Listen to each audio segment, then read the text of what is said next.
Hi everyone, welcome. Today I have Apple AirPods 4 headphones and I'm going to show you where can you easily increase or decrease tone volume. At first we have to open Settings app. Now we have to head to Bluetooth.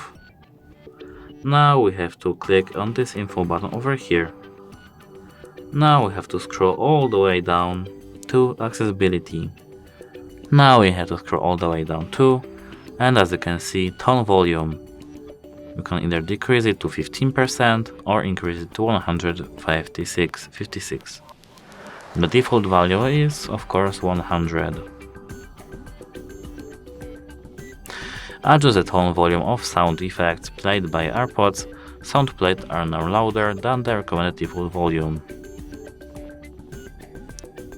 That's it. Hope it helps you. Goodbye.